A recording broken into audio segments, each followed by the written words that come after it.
Tayo'y magbukat ng ating mga kasulatan bago tayo umupo. Buksan natin ang Book of James. Book of James 5.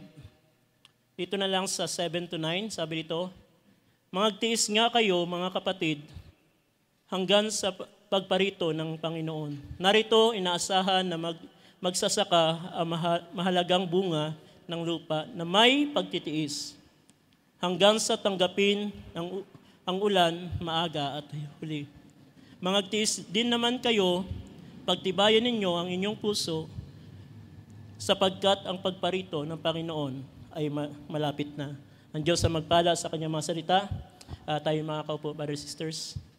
At isang mapagpalang umaga sa bawat isa sa atin. At paintulutan nyo na makapag-share sa umagang ito. At isang pribilehiyo muli na makatayo sa inyo. Bagamat hindi ko na in-expect na ako ang tatayo ngayon. Pero dahil ang ating kapatid, Brother Josiah, ang naka-schedule sa pag-isang leader, kaya ang ating pastor ay ako ang na-chat para mag-share. At sa umagang ito, nais ko mag-share sa inyo at kagabi, di ko alam kung ito ilang araw ko na binubulay-bulay, pero minsan kahit may inspirasyon, ang hirap ibuuhin. At sabi ko, dahil kagabi, ba nakauwi sa bahay, at bago nag-iisip, sabi ko, mayroong sana akong gusto i-share, yung i-share ko dati sa mga kabataan. Pero sabi ko, abang tinitignan ko, sabi ko, Panginoon, ito ba ang kalooban mo? At nagpasimula manalangin at tumingin ng inspirasyon sa Panginoon. Sabi ko, Lord, di ko alam kung anong i-share ko, kung itong pwede ko naman yung paksa na i-share ko na. Pero habang kagabi na nanalangin at dinala ako sa ganito at natuloy yung paksang to. At ito ay habang pinag-aaralan kagabi, lalong humaba siya, lumawak. Kaya siguro magkakaroon tayo ng part 2 sa bagay nito. Ang nais ko pagtuunan ng pansin sa umagang ito ay ang salitang dito na sinabi, "Establish your heart for the coming of the Lord, drawing night." Yang ating pag-uusapan, pagtibayin nyo ang inyong puso sapagkat ang pagparito ng Panginoon ay malapit na. Napakahalaga, brothers and sisters, sa huling panahong ito, ano ang kalalagayan ng ating mga puso? Ang puso ng tao sa ating mundo ngayon ay punong-puno ng kabagabagan. Ang politika, kung titignan natin ang mundo, ay naroon sa mga bagay na hindi mainam, at tila ang mga bagay na nangyayari ay nagkakaroon ng mga bagay sa mga puso ng damdamin ng mga tao sa mundong ito. Pero ang mga anak ng Diyos, kinakailangan ma-establish ang ating mga puso saan tayo dapat nakatuon ang ating mga puso sa huling mga araw na ito. You to be patient, strengthen your heart for the coming. Sa English, establish your heart. Pagtibayin nyo ang inyong mga puso. At ito ay munting encouragement at pagdaanan natin at hindi natin mapupuntahan ang pinakalundo ng bagay na ito. Pero nais ko mapokusan natin saan nakapokus ang ating mga puso sa huling mga araw na ito. Dahil ang mga tao sa panahon natin, ang panahon natin na kinabubuhayan ay panahon ng sociality. Narito tayo sa panahon na kung saan ang panahon ay naroon na sa kasamaan at ang mga tao ay nakapokus na lamang sa mga bagay na kanilang pangangailangan araw-araw. At ang mga tao ay nakapokus na lamang sa mga pangangailangan nila sa laman. Ang kanilang pagtatrabaho, ang kanilang mga pangangailangan, ang kanilang mga worry ay ang mga bagay na darating na panahon. Ano ang aming kakainin? Ano ang aming inumin? At ang tao sa ating mundo ay nasa ganung circle na lamang umiikot. At ang salita ng Panginoon ay hindi na nila nabibigyan ng panahon sa kanilang mga buhay. Kaya ang hirap ngayon mag-evangelism. Pag mag-iaya ka, may trabaho ako, may mga bagay ako na kinabalahan. Na ang puso ng tao sa panahon natin ngayon ay naroon sa mga bagay na material na bagay. Nakapokus sila sa mga bagay na kanilang pangangailangan sa araw-araw. At sabi ng Panginoon, ang ating paglilingkod ay hindi ito paglilingkod na tila mainam ang lahat ng bagay. Kundi, ano sabi diyan? Magtiis din naman kayo. Kung minsan pinapahintulutan tayo sa mga pagtitiis, pinapahintulutan tayo ng Panginoon sa mga bagay na ating pinagdadaanan upang makita ng Panginoon ano ang kalalagayan ng ating mga puso. Dahil kuminsan kapag ang lahat ng bagay ay smooth lamang, hatila, sarap maglingkod.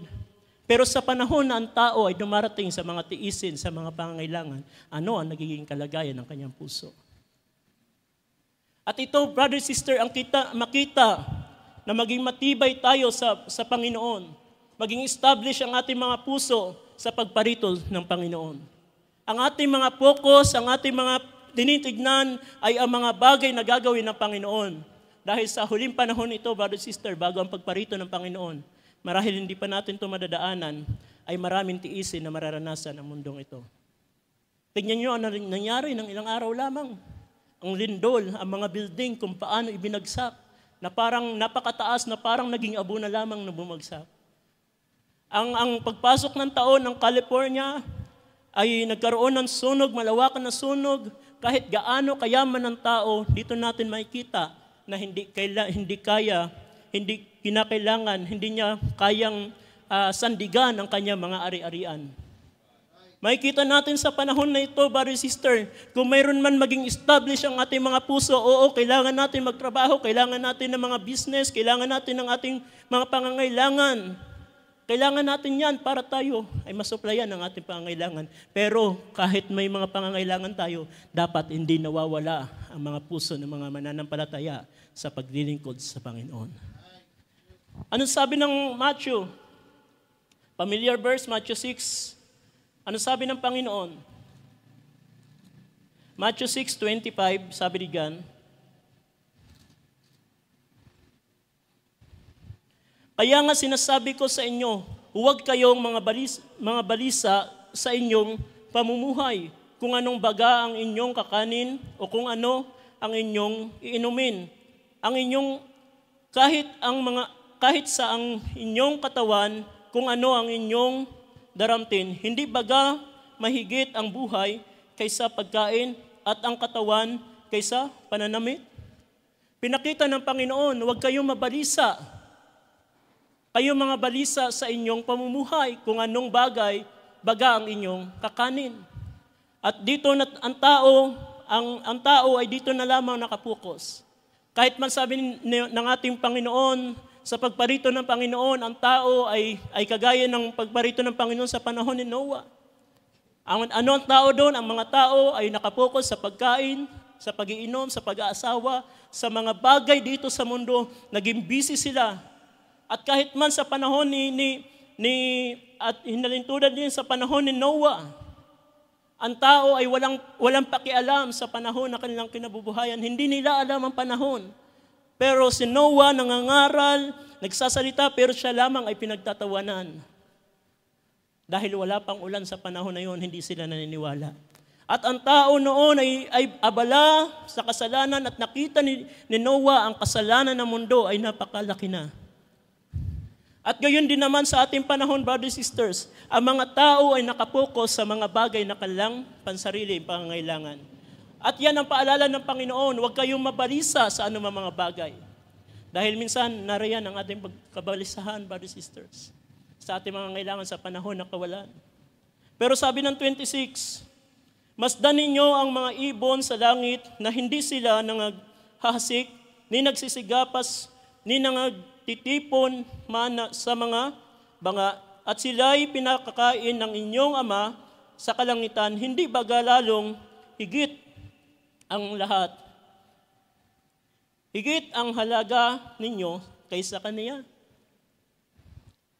Dito natin makikita na ang mga mananampalataya sa huling mga araw na ito, bagamat dumarating tayo sa pangangailangan, pero dapat ang lagi natin na giving priority ay ang paglilingkod sa Panginoon. Dahil hindi ito, brother, sister, panahon para ang ating mga buhay. At tignan nyo, sa 32 na lamang, lumaktaw tayo sa 31. Kaya huwag kayong mga balisa sa mga sabi, ano ang aming kakanin, o ano ang aming iinumin, o ano ang aming daramtin. Sapagkat ang lahat ng mga bagay na ito ay siyang pinaghahanap ng mga gentle. Mga hintil. Sino yung mga hintil? Ang mga tao na wala sa Panginoon. Sapagkat ang lahat ng mga bagay na ito ay siyang pinaghahanap ng Gentle. Yamang talastas ng inyong Ama sa kalangitan na kinakailangan ninyo ang lahat ng mga bagay na ito. Ito napakahalaga, brother, sister. Na kinakailangan alam ng Panginoon ang lahat ng ating pinagdadaanan. Hindi na surprise ang Panginoon kung ikaw may pinagdadaanan sa iyong buhay. Hindi niya hayaan na may pinagdadaanan ka. Alam ng Panginoon ang kanyang gawin. Pero kung minsan pinapahintulutan ng Panginoon ang mga bagay na yan para makita ano ang kalalagayan ng puso ng mga anak ng Diyos.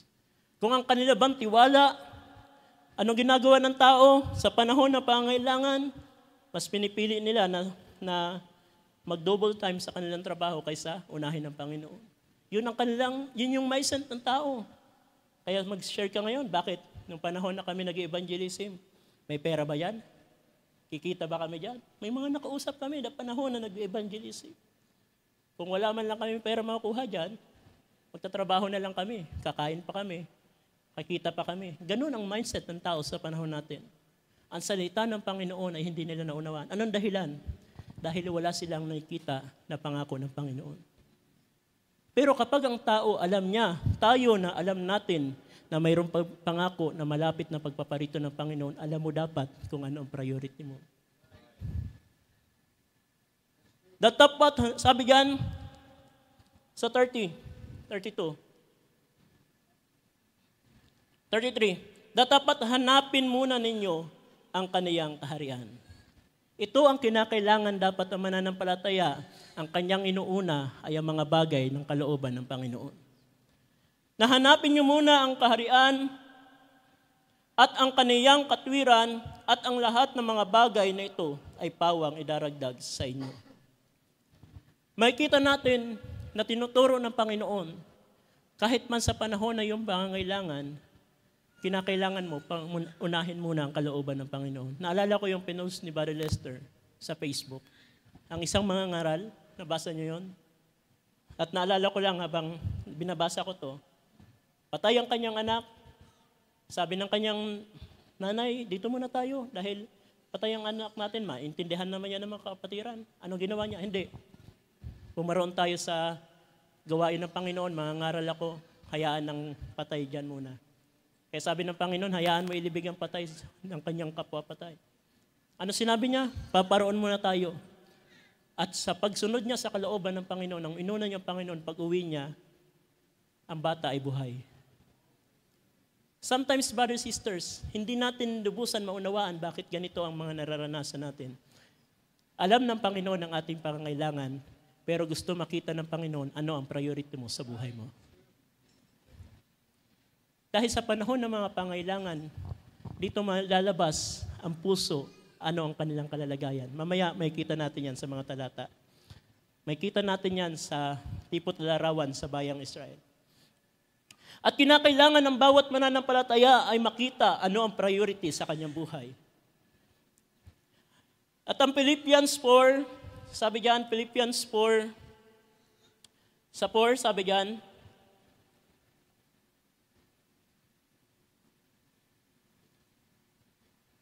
mga galak kayo lagi sa Panginoon, muli kong sasabihin, mga galak kayo. Ang mga bagay na yan na salita ng Apostol Pablo, ang kagalakan ay hindi nakabase kung ikaw ay may pinagdadaanan o ikaw ay sa mainam na kalagayan. Kundi sa anuman sitwasyon na yung buhay, ay kinakailangan mo magalak lagi sa Panginoon. Anong dahilan? Sabi sa 5, makilala nawa ang inyong kahinhinan ng lahat ng mga tao. Ang Panginoon ay malapit na.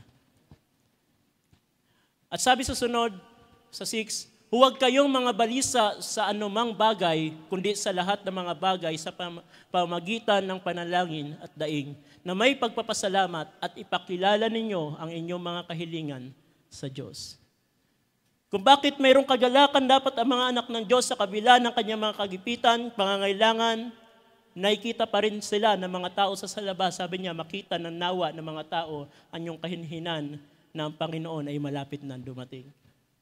Kahit ikaw ay nasa panahon ng struggle, pinagdadaanan, nakikita pa rin ng tao ang kapayapaan sa iyong puso. Bakit? Hindi ka kasi naapektuhan sa iyong mga sitwasyon, kundi ikaw ay lagi nakikita ang Diyos ang bahala sa lahat ng bagay. Sa panahon na yung may pinagdadaanan, huwag kang balisa sa anumang bagay, kundi sa lahat ng mga bagay sa pamamagitan ng panalangin at daing may pagpapasalamat at ipakilala ninyo ang inyong mga kahilingan sa Diyos. Ito ang minsan, brother, sister, kuminsan nauna ang ating worry kaysa manalangin sa Panginoon. Alam nyo ba nung short testimony, habang pinabasa ko to, mga nakaraan, alam nyo na napasukan ako na sa bahay, na wala lahat. Alam nyo, wala ko nung kapera-pera. At naroon ang lahat ng bagay at nandoon ang pag-aalala. At sabi ko, Panginoon, ang ginawa ko nung nawala yon, nanalangin sa Panginoon, magpasalamat. Pasalamat sa Panginoon dahil iningatan ng aking buhay, hindi nakuha ang mas mahalagang bagay, yung motor na mahalaga sa akin dahil sa nagagamit ko sa trabaho. At nag-worry sa lahat ng bagay, pero di ko man sabihin. At nung Sunday, nung nag-testimony ako, nanalangin ako Saturday nung hindi makatulog, at pinagkatiwala ko lahat sa Panginoon. Sabi ko, Lord, magkaroon ako ng kabigatan. Sabi ko, Sunday bukas, narito ang aking pag-aalala. Sabi ko, ilalagay ko sa iyong paanan ang lahat ng bagay. At sa aking puso, may katugunan ng Panginoon. At nung Sunday na yon, sabi ko, hindi ko alam kung paano mo sasagutin ang aking mga pangailangan. Pinagkakatiwala ko at binantayan ko ang bagay na yon. Pagtapos ng gawain, salamat may mga kapatiran na umabot sa akin. At hindi pa sapat para makabili ng cellphone para magamit sa trabaho. At parating na yung gabi, sabi ko, Panginoon, alam ko may gagawin ka at ito'y dinalangin ko sa iyo at alam ko mayroong kay tutugon na hindi matatapos ang araw. Alam nyo, bago matapos yung gabi, may kapatid, hindi ko nasabihin, pero ang bahala ng Panginoon na magpala sa kanya. Pagtapos ng gabi, may nag-abot sa akin, pandagdag mo sa pambili ng cellphone. Alam nyo, lahat ng bagay na aking pangailangan, naibili at na-provide ang cellphone sa araw na yon. At kinabukasan, pumunta sa Joyride, at sa Joyride, at pagpunta ko sa Joyride office, mayroon pala pangangailangan, alam nyo, wala na akong pera that time. At pag-uwi ko, Panginoon, gabi na yon, ang laman na lang ng pera ng wallet ko ay nasa 50 plus. Nagugutom na ako. Sabi ko, ano kaya mabibili ko nito? Sabi ko, lalabas ako, makakain lang, mapunuan. Nag-aalala ko anong pangkuha ko sa Abidabid of Laws kasi kailangan ng Joyride. Nag-aalala ko. At pag-uwi ko ng bahay, pakain, nanalangin sa Panginoon, idulugan pa sa Panginoon lahat ng bagay. At wala akong sinasabihan. At noon ako may pinuntahan, at dahil mayroon ginagawa, di ko rin sasabihin kung sino. At pagpunta ko, ang sadya lang para may gawin. Pero pagdating ko, tinanong, kamusta na? Nakapasok ka na? Sabi ko, hindi pa nga eh. May mga dapat pa kailangan. Alam nyo, yung araw na yung kahit ang laman na ng wallet ko, 20, at wala pang almusal, ginawa niya, inabutan niya ako. O pandagdag mo doon sa pangasikaso mo. Doon ko na-appreciate ang gawa ng Panginoon. Na sa panahon ng worry, kinakailangan mo ilapit sa Panginoon. Minsan kasi sa panahon ng mga worry natin sa ating mga buhay, at dito natin lubos na ma-appreciate ang biyaya ng Panginoon. At naranasan ko yon na mawalan, pero doon ko naranasan, kapag ang puso mo ay pagkakatiwala mo sa Panginoon, alam ng Panginoon kung paano niya katagpuin ka. At yan ang pagtitiwala sa Panginoon. Kapag ang isang tao ay matibay, establish ang kanyang puso sa Panginoon, anuman sitwasyon na dumating sa kanyang buhay, alam niya ang Panginoon ang tutugon sa kanya. Alam niya kung paano lumapit sa Panginoon. At alam niya kung paano ang Panginoon ay tutugon sa kanyang mga pangailangan. At ito lamang ang ating bubuksan, titignan, at sa mga susunod kapag hindi na sumakto ang oras, ay titignan natin sa panahon naman na mga puso ng tao sa paghahantay sa ating Panginoon. Pero nais ko muna ipakita ang mga pag-aalala ng tao. Kung paano ang tao naapektuhan at ang panahon natin ay ganon. Ang tao ay nakapokus sa kanilang mga pangsariling kaparaanan. At sabi ng Timothy 6:8, sabi diyan, 1 Timothy 6:8, sabi diyan, Ngunit kung tayo'y may pagkain at pananamit, ay masisiyahan na tayo. Yan na dapat ang puso ng mga anak ng Diyos. Ang mayroon ka lamang makain sa araw-araw, mayroon kang magandang pananamit, sabi nga, kahit walang pera, pero pag pupunta sa church, akala mo, napakayaman. Sabi nga natin, mahal na pastor dati, akala nila napakayaman ng ating pastor noon nung panahon niya. Lagi nakapolo, naka-long sleeve. Pero sabi niya, minsan nung pumupunta sa church, walang laman yung wallet. Di ba? Bakit? Natutunan tayo, ngunit kung tayo'y may pagkain at pananamit, ay masisiyahan na tayo doon. Gaano pa kung higit pa doon, di ba? Next. Datapat ang mga nagsisipagnasang yumaman. Pakinggan nyo. Ito ang ating kapanahon, ating kinabubuhayan.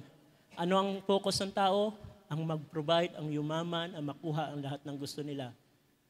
Ay nangahuhulog sa tukso at silo at maraming mga pita ng hangal at kasasamaan na siya'y naglulubog sa mga tao sa kapahamakan at kamatayan. Alam nyo, ang kayamanan, ang pera ay napakalaking bagay na silo sa tao. Kuminsan dapat ang pera ay para matustusan ang pangailangan ng tao, pero ang pera minsan sa panahon natin ay nagiging Diyos ng tao. Ang tao ang pinapalakad ng pera. At yan ang sa panahon natin, brother sister. Kung wala kang pera, kawawa ka. Pero kung ikaw may pera, lahat ng pera na mayroon ka, kaya mo pasundin ang lahat na nasa iyong kapaligiran. Kaya mong bilhin, pero hindi alam ng tao, sila ay nahuhulog na sa silo. At sa next verse, sabi diyan, sapagkat ang pag-ibig sa salapi ay ugat ng lahat ng uri ng kasamaan. Nakita nyo? Ang lupa, kahit magkapatid ka mag-anak, nagpapatayan, alang-alang sa lupa. Ang salapi ay hindi masama. Ang masama lamang kapag inibig mo na ang salapi at ikaw na ang pinatakbo ng pera. Sa pagnanasa ng iba ay nangagsinsay sa pananampalataya. Kahit man pala ang mga mananampalataya, kung hindi tayo magiging mag-ingat sa pagiging maibigin sa pera, baka ang nagiging priority natin ang ating mga pangailangan kaysa mga bagay ng Diyos. At tinuhog ang kanilang sarili ng maraming mga kalumbayan. Sa 11, datapat ikaw o tao ng Diyos.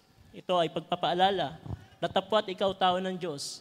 Tumakas ka sa mga bagay na ito at sumunod ka sa katuwiran, sa kabanalan, sa pananampalataya, sa pag-ibig, sa pagtitiis, sa kaamuan. Nakita nyo, andyan ulit yung pagtitiis. Dahil hindi sa lahat ng panahon ng ating paglilingkod ay smooth ang lahat ng bagay. Darating ka sa pagtitiis, darating ka sa mga bagay na kalumbayan, pero magpatuloy ka sa pananampalataya. Dahil ang tao na mayroong pananampalataya at ang tao na may pagtitiwala sa Diyos at ang tao na ang kanyang puso ay nakalagak sa Panginoon, anuman sitwasyon ng kanyang buhay, mayroon siyang kagalakan, mayroon siyang kapayapaan.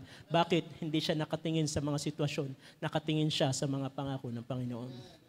At sabi sa 12, makipagbaka kayo, makapagbaka mabuti sa pakikipagbaka, makipagbaka kaya ng mabuting pakikipagbaka sa pananampalataya. Manan ka sa buhay na walang hanggan, na dito'y tinawag ka at ipinahayag mo ang mabuting pagpapahayag sa harapan ng maraming mga saksi. Ano yan, brother, sister? Makipagbaka ka na mabuting pakikipagbaka. Sa pamamagitan ng pananampalataya, sa pamamagitan sa pagtayo sa mga salita ng Panginoon, na anuman sitwasyon na iyong buhay, ipagbaka mo ang pananampalataya na yan hanggang sa pagparito ng Panginoon. Manganang ka, magtiwala ka sa kanyang mga salita dahil lahat ng bagay ay kayang gawin ng Panginoon. At sabi sa Hebrews 13:5,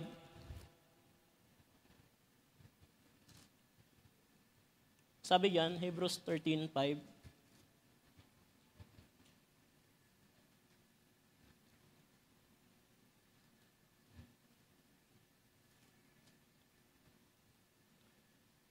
Sabi diyan, mga ilag kayo sa pag-ibig sa salapi. Anong pinapaalala diyan? Mga ilag kayo sa pag-ibig sa salapi. Magkasiya kayo sa inyong tinatangkilig, sapagkat siya rin ang nagsabi sa anumang paraan ay hindi kita papagkulangin. Sa anumang paraan ni hindi kita pababayaan. Pinapakita ni Apostol Pablo na mag-ilag ka sa pag-ibig sa salapi. Sabi ko, brother, sister, hindi masama na kumita tayo, hindi masama ang mga bagay na yan. Pero kapag ang tao, ang kanyang puso ay naroon na lamang sa mga bagay ng salapi o kayamanan, sabi ng Panginoon, mag-ilag ka dyan. Yan ay silo, sabi ni Timothy. Magkasiya kayo sa inyong tinatangkilig, na kung ano mayroon ka, pasalamat mo sa Diyos. Kahit man ang ulam mo ay tila sardinas o anuman mga yan, ang mahalaga, mayroon pa rin pinagsasaluhan sa hapagan. Magtiwala ka pa rin, maggalak ka pa rin sa Panginoon. Sapagkat siya rin ang nagsabi sa anumang paraan ay hindi kita papagkukulangin. Yan ang pangako ng Panginoon. Sa anumang paraan ni hindi kita pababayaan. 6. Ano pat ating masasabi ng buong tapang, ang Panginoon ang aking katulong, hindi ako matatakot. Anong magagawa sa akin ng tao? Kung ang Panginoon ang iyong katulong, ang Panginoon ang siyang kasama mo, anong magagawa sa iyo ng tao? Anong magagawa ng mga pinagdadaanan mo? Dahil ito, brother, sister, ang nagiging silo ng tao kapag ang naging priority niya na sa kanyang buhay ang mga bagay dito sa mundo. At kung minsan, napababayaan niya na ang paglilingkod kaysa napapalit na sa mga bagay. At tignan na natin yung Book of Hebrews 3. Tignan nyo ang bayang Israel. Ang bayang Israel na kung paano sila ay naglingkod, sila ay nilabas ng Panginoon sa Egypt. At nung sila ay nilabas ng Panginoon sa Egypt, nakita nila ang mga himala, nakita nila ang mga gawa ng Panginoon, nakita nila na hindi sila pinabayaan ng Panginoon. Pero makita nyo ang attitude ng bayang ito.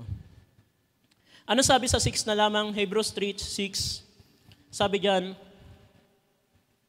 datapot si Kristo gaya ng anak ay puno ng bahay niya, na ang bahay niya ay tayo. Kung ating ingatan, matibay ang ating pagkakatiwala, ay magmamapuri sa pag-asa nating hanggang sa katapusan. Ano diyan? Kung ating pagtitibayan ang ating pagkakatiwala, at magmamapuri sa pag-asa nating hanggang sa katapusan. Sabi next verse, gaya ng sabi ng Espiritu Santo, ngayon, kung marinig ninyo ang aking tinig, next, huwag ninyong pamagmatigasin ang inyong mga puso, na gaya ng pagpamumungkahi, gaya ng sa araw ng pagtukso sa ilang. Anong pinapakita ng Panginoon? Sa panahon na marinig nyo ang tinig, ang salita ng Panginoon, huwag niyong pagmamatigasin ang inyong puso.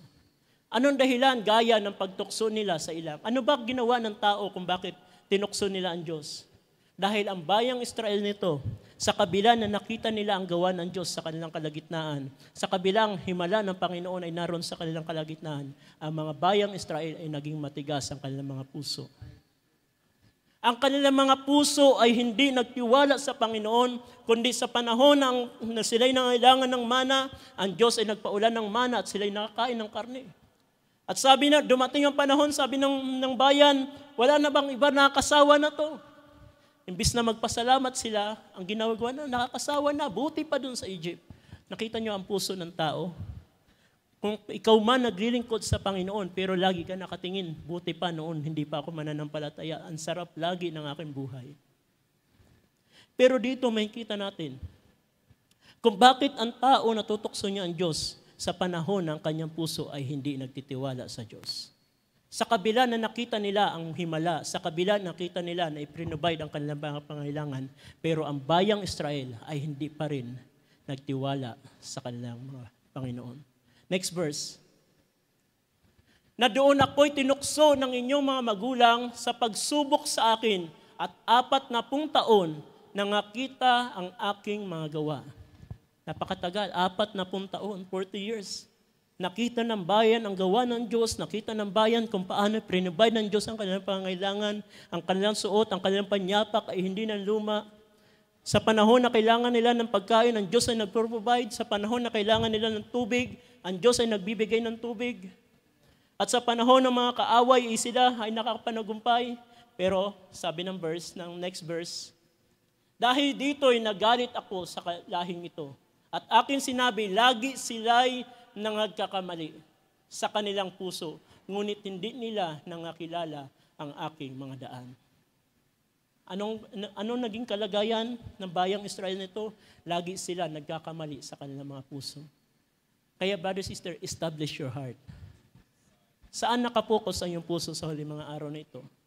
Kahit man ang isang mananampalataya, makaranas siya ng mga himala sa Panginoon. Pero kapag ang kanyang puso ay nabaling sa mga bagay ng mundo, ang kanyang mga karanasan ay hindi magiging epektibo sa pagpapatuloy. Bakit? Kapag ang kanyang puso ay naapektuhan ng mga bagay na pangailangan sa mundong ito. At sabi sa next verse, ano pa't aking isinumpa sa aking kagalitan, sila'y hindi magsipasok sa aking kapahingahan. Ang bayang Israel na nilabas mula sa dako ng Egypt, ang tungo dapat nila ay sa promised land na kapahingahan na pinangako ng Diyos. Pero ang bayan, ang Diyos ay nagsumpa sa kanyang sarili na ang mga taong ito na lumabas sa Egypt na hindi nagtiwala sa Panginoon, sabi niya, hindi sila makapasok sa kapahingahan.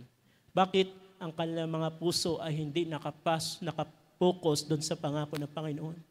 Kahit man, kagaya sa ating salita, sa ating text, establish your heart, the coming of the Lord is drawing nigh. Mayroong pangako ang Panginoon na pagparito niya. Mayroong pangako ang Panginoon na pagbabalik niya. Pero kung ang iyong puso ay hindi established sa harapan ng Panginoon, mamimiss natin ang pangako nito na pagparito ng Panginoon. Sa susunod, madadaanan natin ang bagay na yan. Gayon ang bayan ang tipot larawan sa ating panahon, na kagaya ng bayang Israel, hindi na-miss nila ang pagparito, na-miss nila ang promised land, ang isang mainam na lugar na ito ang direksyon na nais ng Panginoon sa kanila, pero sabi ng Panginoon, isinusumpa ko sa aking kagalitan, sila'y hindi magsisipasok sa aking kapahingahan. Next. Magsipangingat kayo. Ito ang pagpapaalala ni Apostol Pablo sa mga mananampalataya. Magsipag-ingat kayo, mga kapatid, baka sakaling mayroon sa kanino man sa inyo ng isang pusong masama, walang pananampalataya na naghihiwalay sa inyo sa Diyos na buhay. Anong pinagpapaingat ng Apostol Pablo? Mag-ingat kayo, mga kapatid, baka mayroong puso sa inyo na wala ding pananampalataya. Ang hindi pananampalataya ay ito'y pagpapakita na ang puso ng isang mananampalataya ay hindi pa established sa harapan ng Panginoon. Ang hindi pananampalataya, ang hindi pagtitiwala sa Panginoon ay pagpapakita ng isang mananampalataya na ang kanyang puso ay nasa on and off. May pananampalataya, walang pananampalataya. Sa panahon ng pangangailangan, ang kanyang puso na gulumihanan, pero sa panahon ng mainam ang lahat, ay tila napakaganda ng pananampalataya. Pero ang pagpapaingat ni Apostol Pablo sa atin, na huwag tayo maging gaya ng bayang Israel, na ang kanilang puso ay laging nagkakasala, nagkakamali, dahil sa hindi nila paniniwala sa salita ng Panginoon. Next verse. Ngunit kayo, mga pangaralan sa isa't isa, araw-araw, samantalang sinasabi ngayon, baka papagmatigasin ang inyong sino man sa inyo ang daya ng kasamaan. Pag-aralan, baka sino man sa inyo ay pagmatigasin ang kanilang mga puso. Next verse, mayroon pa ba? At sabi diyan, sapagkat tayo'y naging kabahagi ni Kristo kung ating iniingatan, matibay ang pasimula ng ating pagkakatiwala hanggang sa katapusan. Brothers and sisters, kung tayo ay naglingkod at sa ating pagsimula sa paglilingkod sa Panginoon, ay sumampalataya tayo, sumunod tayo sa Panginoon, hindi pa yan ang katapusan. Kung ikaw ay naglingkod ng ilang taon na hanggang katapusan, kinakailangan mo ingatan ang iyong puso hanggang sa pagparito ng Panginoon. Maraming struggle sa paglilingkod, maraming pagdadaanan. Maraming mga bagay tayo pwede mapagdaanan sa mundong ito, pero napakahalaga ng established na puso, ang matibay na puso sa harapan ng Panginoon. Dahil kapag ang puso ng isang tao ay established, saan siya established? Establish ang kanyang puso, nakatingin siya sa pagparito ng Panginoon. Kahit may tiisin, kahit may mga pagsubok, hindi yan makikilos. Bakit? Ang tinitignan niya ang mga bagay na pangako ng Diyos sa kanyang buhay. At yan ang napakahalaga, brothers and sisters, sa huling araw na ito. Ang ating mga puso ay hindi pahapay dito, pahapay doon. Kundi mayroon isang direksyon na tayo tinitignan. Hindi ang kasalukuyan, hindi ang mga darating. Sabi ko nga, may mga darating pa sa unahan ng mga pagsubok, kahirapan. May mga darating sa mundong ito na matinding kahirapan. Kung ang mga paglindol, ang mga mayayaman na mayroong pagtitiwala sa kanilang kayamanan ay sandali lamang tupukin ng apoy. At kung ang mga bagay na yan ay sandali lamang mawala, saan ang tao magtitiwala? Magtiwala ang tao sa Diyos na may akda ng lahat ng bagay. At sabi sa 15, samantalang sinasabi ngayon, kung marinig ninyo ang kaniyang tinig, huwag ninyong pagmatigasin ang inyong puso, mga puso, na gaya ng sa pamumungkahi. Next. Sapagkat sino-sino ang pagkarinig ay namungkahi, ngunit hindi bagay yaong lahat na nagsilabas sa Egypt sa pamagitan ni Moises. At sino-sino ang kinagalitan niya 40 taon, hindi baga yaong nangagkasala na ang kanilang mga katawan ay nangabuwal sa ilang. At sa kanino-kanino isinumpa niyang hindi makapapasok sa kaniyang kapahingahan, kundi yaong mga nagsisuway. At nakikita natin na sila'y hindi nakapasok dahil sa kawalan ng pananampalataya. Kung bakit hindi sila nakapasok sa lupain pangako ng Panginoon, dahil ang kanilang mga puso ay naroon sa mga bagay na hindi pananampalataya. Nakita nila ang gawa ng Diyos, nakita nila na totoo ang pangako ng Diyos. Hindi ko na mapupuntahan ang mga iba pang book. Ito lamang ay pinakita ko sa pauna para makita natin, brothers and sisters, na ang bayang Israel na ito, nakita nila ang gawa ng Panginoon, nakita nila ang himala ng Panginoon. Pero ang kanilang mga puso ay still hindi pa rin nagtiwala sa Panginoon. Kaya may mga mananampalataya, kahit ang isang mananampalataya bumilang na ng taon, bumilang na ng mahabang taon sa paglilingkod sa Panginoon, pero kung ang kanyang puso ay hindi established sa harapan ng Panginoon, madali siya na tumalikod sa Panginoon.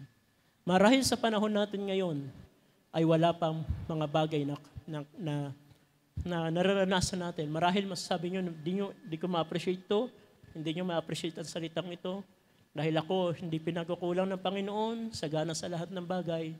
Pero paano pag dumating ang panahon na pahintulutan ng Panginoon, ano ang magiging kalagayan ng puso ng tao? Ang bayang Israel, kaya naman siya dalhin. Alam nyo, kaya ng Diyos dalhin mula sa Egypt papunta sa lupaing pangako, madali lamang ang paglalakbay. Pero bakit pinahintulutan ang 40 years na sila ay pumaikot-ikot sa ilang?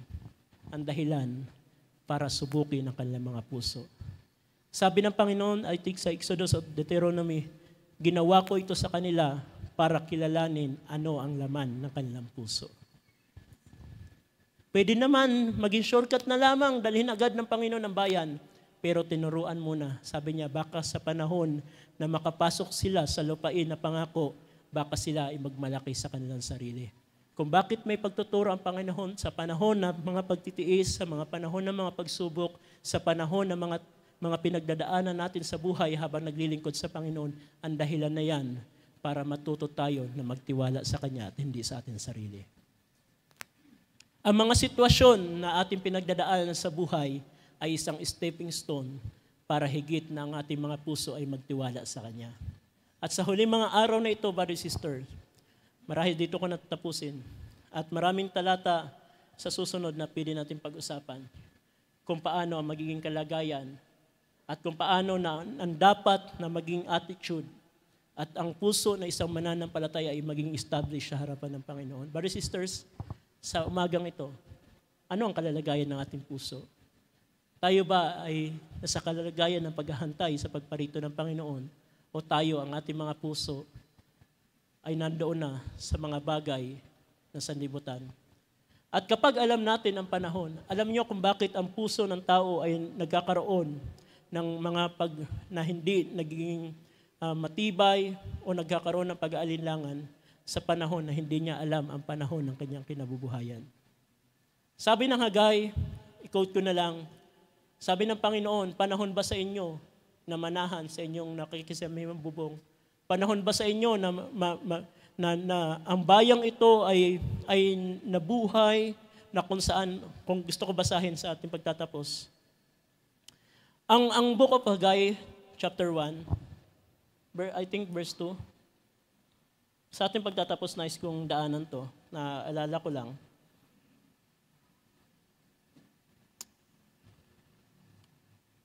Haggai, chapter 1, verse 2. Ano sabi diyan?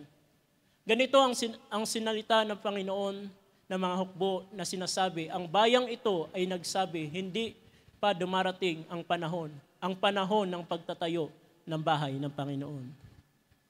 Ang sabi ng mga tao sa panahon na yon, hindi pa panahon ng pagtatayo ng temple. Ito lamang ay tipot larawan na nais ko ipakita. Ang hindi nila nakita na ang panahon ng kinabubuhayan na yung pala panahon.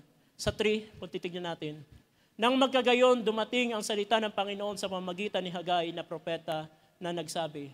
Next. Sa 4. Panahon baga sa inyong tumahan sa inyong mga nakikisamihang bahay, samantala ang bahay na ito ay namamalaging wasak. Ano sabi niya? Panahon ba ito sa inyo, manatili sa inyong mga bahay, bagamat ang bahay ng Panginoon ay wasak? Kahit man sa ating panahon ba natin ito na manatili sa ating tahanan at ang paglilingkod sa Panginoon ay napapabayaan? Sa 5, ngayon nga'y ganito ang sabi ng Panginoon ng mga hukbo, gunitain ninyo ang inyong mga lakad. Next. Kayo'y nangaghasik ng marami, ay hindi ko na itutuloy. Nais ko lamang ipakita sa talatang ito, brothers and sisters.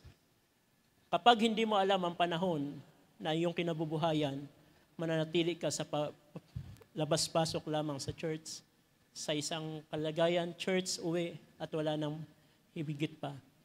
At di mo alam ang panahon. Pero sabi ng Panginoon sa kanila, panahon ba sa inyo na manatili sa iyong tahanan hanggang ang bahay ng Panginoon ay wasak? Dahil ang panahon na yon ay panahon ng paglilingkod, ang pagbibuild ng bahay ng Jerusalem. Pero ang mga tao, hindi nila alam ang kabuhayan ng kanilang kinabubuhayan. At sa ating panahon, kapag hindi natin alam kung nasaan tayong panahon, ang ating mga puso ay hindi magiging established sa pagparito ng Panginoon. Pero kung alam natin ang panahon na ating kinabubuhayan, ito yung panahon na napakalapit na ng panahon ng pagparito ng Panginoon. Doon natin naayusin ang ating mga puso. At sa susunod na panahon, sa susunod na pahintulutan ng Panginoon, dito natin makikita ano ba ang panahon na ating kinabubuhayan at ano ba dapat ang kalalagayan na ng mga mananampalataya. Purihin ng Panginoon, ating palapakan ng Panginoon. Hallelujah. At nawa sa ganitong bagay, sa kasimplihan nito, alam ko ang mga bagay nito ay mas simpleng bagay, pero nawa ito'y magkaroon ng pagpukaw sa bawat puso na kinakailangan ng ating mga puso sa huling mga araw nito ay nakapokus na sa pagparito ng Panginoon. At sa susunod, makikita natin ang mga talata kung paano ang Panginoon nangusap personally ang Panginoon sa kanyang mga salita. Manalangin tayo. Dakilang Diyos, purihin ka sa oras na ito at luwalatiin ka at patuloy na pasalamatan ka, Panginoon, sa iyong mga salita. Ikaw ang Diyos na aming tinataas at tinadakila sa mga oras na ito at ikaw ang siyang patuloy, Lord, na magpala dito sa bawat puso sa simple man na mga bagay na pangungusap. Ngunit bayaan, Panginoon, na ito'y magdala sa amin ng kauhawan at iksamin ang aming mga puso. Ano ba ang kalalagayan ng aming mga puso, Panginoon? Kung ang aming mga puso, Panginoon, ay ang kalalagayan na ito ay hindi tama sa iyong harapan, Lord, ikaw ang siyang patuloy na magturo sa amin, na patuloy na ihanda ang aming mga buhay dahil kami, Panginoon, na sa panahon na kung saan nalalapit ang iyong pagparito, Lord God. Alam namin ang ganitong mga salita, Lord, matagal na namin napapakinggan sa mga apostol pa lamang, Panginoon, ipinapangaral na ito. Ngunit kung mayroon higit na mas malapit, Panginoon, ito yung panahon na aming kinabubuhayan. Ito yung panahon, Panginoon, na nakikita namin ang mga bagay sa aming kapaligiran, ang mga nangyayari sa mga panahon, lindol, mga pagsunog, mga ang mundo, Panginoon, ay naroon na sa kaguluhan. Ngunit salamat, Panginoon, mayroon kaming nakikita na sa panahon na aming makita ang mga bagay nito, ay itingala namin ang aming mga ulo dahil ang aming pagtutubos ay malapit na, Panginoon. Kaya sa oras na ito, binabalik namin sa iyo ang papuri pa salamat, pagdakila sa pangalan ng Panginoong Kristo Jesus. Amen. Amen. Hallelujah. Palapakan natin ang Panginoon.